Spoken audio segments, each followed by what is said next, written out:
அன்பார்ந்த எனது அருமை யூடியூப் நேயர்களுக்கு வணக்கம். இது ஒரு முக்கியமான பதிவு. கேது பகவான் எல்லாரும் நீங்க சொல்ல கேட்டிருப்பீங்க, 12ஆம் இடத்தில் இருந்தால் முக்தி அப்படின்னு. அப்படி எல்லாருக்கும் 12ஆம் இடத்தில் இருந்தால் முக்தி கிடைச்சிருக்கிறது என்று சொன்னால், அப்படி எத்தனையோ பேர் முக்தி ஆயிருக்கணும்ல.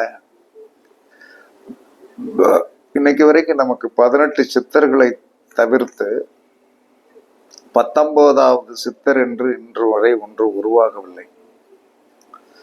அப்ப கேது இருக்கின்ற இடத்தில் என்ன சொல்லலாம்னா, அது முக்தினா என்னது?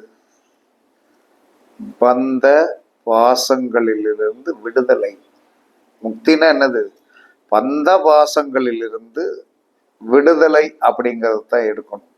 ஏன்னா அந்த அளவுக்கு என்ன சொல்லலாம்னா, 12ஆம் இடத்தில் கேது இருந்து இந்த கலியுகத்தில் சிறந்த மகான்களாகவும் சிறந்த சித்தர்களாகவும் நமக்கு தெரிந்து யார் நம் கண்முன்னே இருக்கிறார்கள்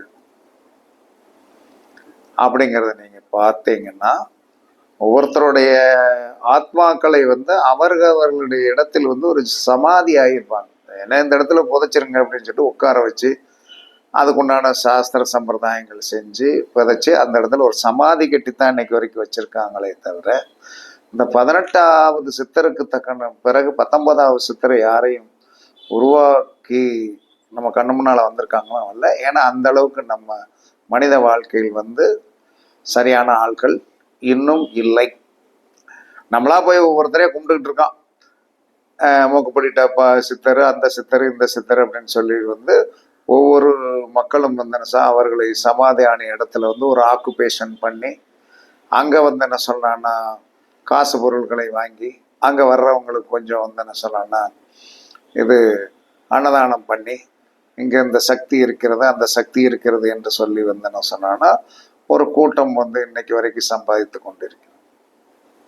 மக்களுக்கு தேடுதல் வேட்டை அப்படிங்கும்போது என்ன செய்வாங்க, எங்கடா போய் நம்மளுக்கு ஒரு நல்ல காரியம் நடக்கணும், நல்லது நடக்கணும் அப்படிங்கிற எண்ணத்துல தான் எல்லாம் போய்கிட்டு இருக்காங்க. ஆனால் ஜாதகத்தில் 12ஆம் இடத்தில் கேது இருந்தால் முக்தி என்பது அப்படின்னு அதை நம்ம எடுத்துக்கிடக்கூடாது. துன்பங்களில் இருந்தும் கஷ்டங்களில் இருந்தும் விடுதலை கிடைக்கும். கேது இருக்கின்ற இடத்தில் ஒரு விடுதலை கிடைக்கும் என்பதை மட்டுமே நீங்கள் தெரிந்து கொள்ள வேண்டும். கேது இருக்கிற இடத்துல ஒரு விடுதலை இருக்குயா, ஆமா, அதுல உனக்கு விடுதலை கிடைக்கும்.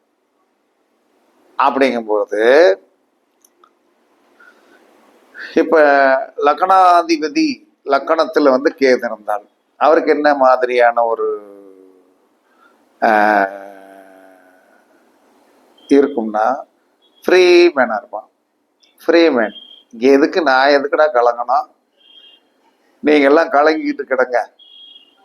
ஆமா, எனக்கு தெரிஞ்ச ஒரு பையன்லாம் என்ன சொல்லலாம், லக்கணத்தில் கேது, 7ஆம் இடத்தில் ராகு, அவன் பாட்டுக்கு என்ன சொன்னான்னா எந்த வேலைக்கும் போக மாட்டான். ஆனா அவனுக்கு சோறு கிடைச்சிருது, அவனுக்கு செலவுக்கு காசு கிடைச்சிருது, அவன் பாட்டுக்கு எதை பத்தியும் கவலையே விட மாட்டான். அது ஒரு விடுதலை. அது அவனுக்கு அவனே கொடுத்து கொண்ட விடுதலை. அவன் இன்னைக்கு வரைக்கும் அவன் வேலையை தான் செஞ்சுட்டு இருக்கான். அது ஒரு லக்கணத்தில் கேது இருந்தால் தன்னைத்தானே விடுவித்து கொள்ளக்கூடிய, எதை பற்றியும் கண்டும் காணாத ஒரு நிலைதான் அந்த விடுதலை. அதற்கடுத்து 2ஆம் வீட்டுல கேது இருந்தால் வறுமை மனோநிலையிலிருந்து விடுதலை. வறுமை மனோநிலையிலிருந்து விடுதலை. இப்ப எனக்கு 2ஆம் இடத்துல கேது, வரும் பார்த்துக்கலாம் விடு, ஏன்னா தெரியும் வரும் பார்த்துக்கலாம் விடு, ஆனா அது வரும், விடுதலை ஆயிரும். அப்ப அதை போட்டு பொழுதன்னைக்கு நோண்டிக்கிட்டே என்ன பண்ணிடுறது? சரி, நமக்கு 2ஆம் இடத்துல கேது வந்துருச்சு, தடை தாமதங்கள் அப்படின்னு சொல்லிக்கிட்டே இருப்பதை விட கடைசியில எவ்வளவு பிரச்சனை பொருளாதாரத்திலும் தன குடும்பஸ்தானத்திலும் வந்தாலும் பார்த்து கொள்ளலாம் விடு அப்படின்னு சொல்லக்கூடிய அந்த விடுதலை கிடைக்கிறது. அதான் உண்மை. அதற்கடுத்து என்ன சொல்றான்னா வந்து மூணாம் இடத்தில் மூணாம் இடத்தில் வந்து என்ன சொல்றான்னா கேது இருந்தால் சிந்தனை சார்ந்த விஷயம். மூணாம் இடம் என்பது சிந்தனை. சிந்தனை சார்ந்த விஷயத்தில் வந்து ஒரு விடுதலை கிடைக்கும். தேவையில்லாத சிந்தனையிலிருந்து விடுதலை பெற்றுக்கொள்ளலாம். நாலாம் இடத்தில் ராகு இருந்தால் உடம்பு இருக்கும், அதெல்லாம் ஒன்றும் பிரச்சனை இல்லை, சுகஸ்தானம் தானே, எல்லாம் சரியா போகும் அப்படிங்கிற அந்த ஒரு சுகஸ்தான விடுதலை. ஐந்தாம் இடத்தில் கேது புத்திரஸ்தானத்திலிருந்தும் பூர்வ புண்ணிய ஸ்தானத்திலிருந்தும் குலதெய்வ ஸ்தானத்திலிருந்தும் அவனுக்கு ஏதோ ஒரு விடுதலை இருக்கிறது, விடுதலை அடைந்து விடுவான். ஆறாம் வீட்டில் வந்து என்ன சொல்றான்னா கேது இருந்தால் நோய் கடன் அல்லது எதிரிகளிடமிருந்து விடுதலை கண்டிப்பா கிடைக்கும். நோய் கடன் அல்லது எதிரிகளிலிருந்து விடுதலை கிடைக்கும். அப்ப நாலாம் இடத்துல வந்து என்ன சொல்றான்னா வந்து கேது இருந்தால் சிறு வயதிலிருந்து சுமந்து வந்த மனபாரங்களிலிருந்து விடுதலை கிடைச்சிடும். அதற்கு அடுத்து வந்து என்ன சொல்றான்னா வந்து ஆறாம் வீட்டுல இருந்து நோய் கடன், அஞ்சாம் வீட்டுல வந்து என்ன செஞ்சிடறான் அப்படின்னா வந்து என்ன சொல்லலாம்னா பூர்வ புண்ணியம், ஏதோ முன்னோர்கள் செய்த நல்லது கெட்டதுனால நல்லா வந்துருவோம்டா அப்படின்னு சொல்லக்கூடிய ஒரு மனப்பக்குவத்தை கொடுத்து விடுவான். ஏழாம் இடத்தில் வந்து என்ன சொல்றான்னா வந்து ஏழாம் இடத்துல வந்து கேது இருந்தால் ஆரோக்கியமற்ற உறவு கர்மாவிடமிருந்து விடுதலை கிடைச்சு. ஒரு ஆரோக்கியமற்ற உறவு இருந்ததுன்னா அதை கட் பண்ணி விட்டுரும், அவ்வளவுதான், முடிஞ்சு போச்சு.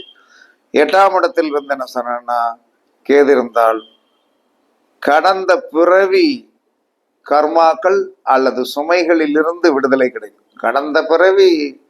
கடந்த பிறவியோடைய கர்மா சுமைகளில் இருந்து கண்டிப்பாக ஒரு விடுதலை கண்டிப்பாக கிடைக்கும். ஒன்பதாம் வீட்டில் வந்து என்ன சொல்றான்னா வந்து கேது இருந்தால் பழைய கர்ம தடைகள் நீங்கி ஆன்மீக ஞானம் பெறுவதற்குண்டான வழியை கொடுத்துரும். பழைய கர்ம தடைகளில் இருந்து விடுதலையாகி ஆன்மீக ஞானம் பெறுவதற்குண்டான வாய்ப்பை உருவாக்கிவிடும். அதற்கடுத்து 10ஆம் வீட்டு கேது இருந்தால் மற்றவர்களின் அங்கீகாரத்தை தேடும் மனோநிலையிலிருந்து விடுதலை. நீ என்னடா எனக்கு வந்து சர்டிஃபிகேட் கொடுக்கறது, அடுத்தவன் நம்மளை வந்து பேரும் இவர் நல்லவர் வல்லவர் அப்படின்னு சொல்லிட்டு இந்த கொடுக்கக்கூடிய ஒரு அமைப்புல இருந்து விடுதலை கொடுத்துரும். அதற்கடுத்து 11ஆம் இடத்தில் கேது. 11ஆம் இடத்துல கேது அப்படின்னா வந்து என்ன சொல்லலாம்னா ஒரு நாளையோடைய வெற்றி 11ஆம் இடத்துலதான் இருக்கு.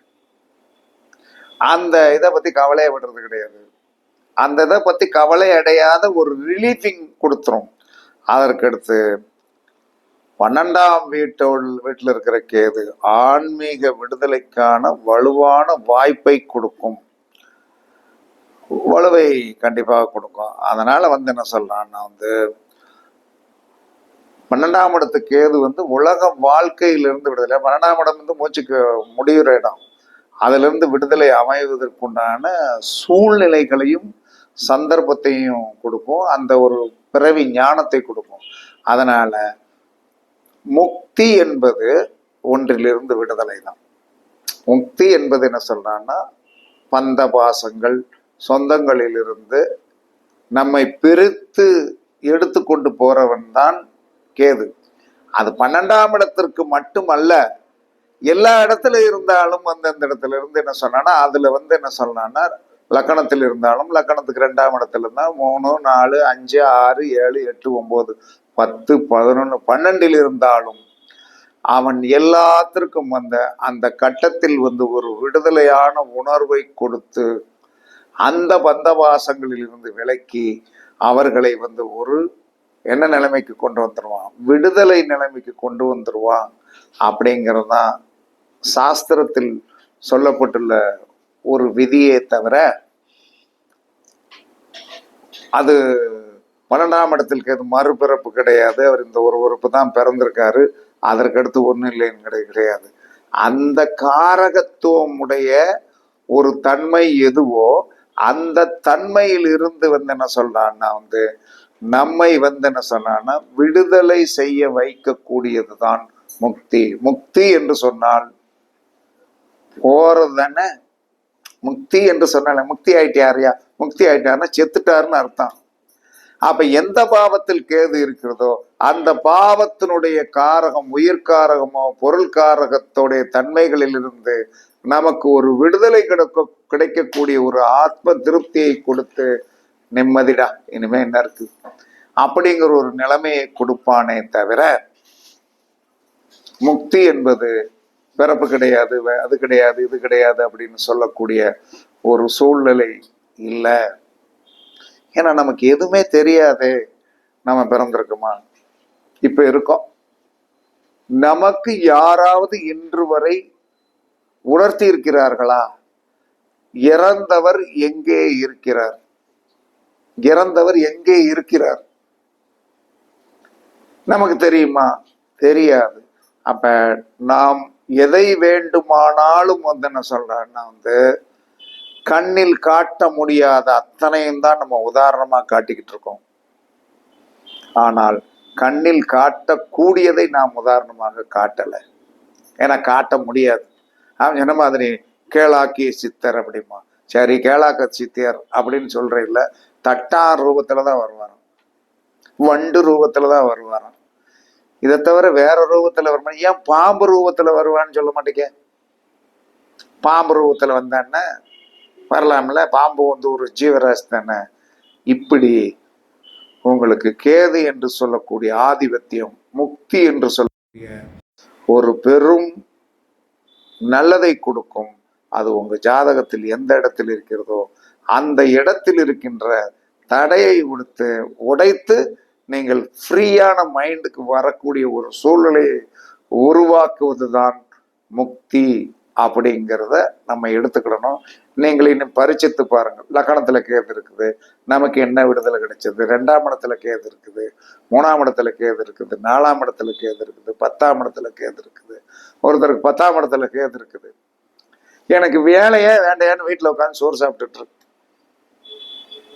எனக்கு வேலையே வேண்டாம், நான் வீட்டுல இருந்து சாப்பிட்றேன் அப்படிங்கிற ஒரு மனோநிலையில வீட்டுல உட்காந்துருக்கு. 10ஆம் இடத்துக்கு கேது.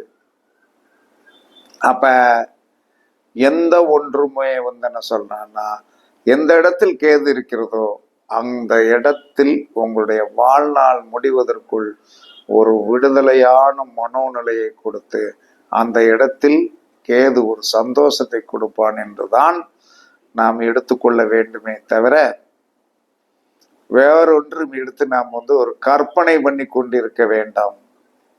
கற்பனை பண்ணி கொண்டிருக்க வேண்டாம். எனக்கு தெரிஞ்ச ஒரு 10ஆம் இடத்துல ஒரு குழந்தைக்கு, ஒரு பெண்ணுக்கு கேது. அது வேலை பார்க்குது. ஆனால் அந்த இடத்தில் என்ன சொன்னா, அதற்கு ஒரு பெரித கட்டுப்பாடு விதித்தோ, இத்தனை மணிக்குள்ள நீ வரணும், கரெக்டா அந்த வேலையை பார்க்க அந்த இடத்துல வெளியே போக, அந்த இடத்துல தன்னுடைய குடும்பத்திற்கு தேவையான உணவை எடுத்துக்கொள்ள. அது ஒருத்தருக்கு மட்டுமல்ல, 4 பேரு, 2 குழந்தைகள், புருஷ மண்டாட்டி. அப்ப காலையிலே உணவு எடுத்துட்டு போயிருது தான் வேலை பார்க்குற இடத்துல, சாயந்தரமும் உணவு எடுத்து போகுது. மதியம் ஒரு தடவை மட்டும் என்ன சொல்றான்னா தன்னுடைய கணவருக்காக வேலைக்கு போயிட்டு வருவாரு, கொஞ்சம் சாதம் பொங்கணும் அப்படிங்கிற ஒரு செயல் தான் அங்கே இருக்கு. அப்ப 10ஆம் இடத்துக்கு அது என்ன செய்யறான்? வேலை பார்க்குற இடத்துல இருந்து சோத்தை கொடுத்துருந்தான். காலையில ஒரு பிரச்சனை முடிஞ்சு போயிருது, நைட்டு ஒரு பிரச்சனை முடிஞ்சு போயிருது. மதியம் ஒரு தடவை மட்டுமே சாதத்தை வடித்து காலையில அந்த கடையில இருந்து எடுத்துட்டு போற சாம்பார் 2 பொட்டணத்தை எடுத்துட்டு போயாச்சுன்னா யாரும் கேட்க போறது கிடையாது. அதை வைத்து பிழைத்து கொண்டிருப்பது இந்த கேது 10ஆம் இடத்தில் இருக்கின்ற காரணத்தினால ஒரு விடுதலை உணர்வை கொடுத்திருக்கிறானா இல்லையா?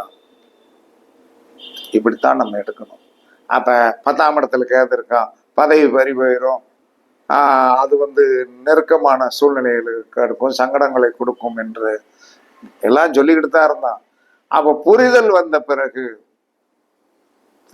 வந்த பிறகு நாம் இனிமேல் நம் கேது இருக்கின்ற இடத்தில் நமக்கு ஒரு விடுதலை என்பதை கண்டிப்பாக கொடுக்கும் என்று சாஸ்திரம் சொல்லுகிறது. பரிச்சித்து பாருங்கள், கண்டிப்பாக வெற்றி பெறுவீர்கள் என்று கூறி உங்களிடமிருந்து விடைபெறுவது சிப்பிப்பாறை ஜோதிடர் சாதி ராகவன் ஜெயபாலாஜி. சுகமே சூழ்க, சுகமே சூழ்க. வாழ்க வளமுடன், வாழ்க வளமுடன். வணக்கம், வணக்கம்.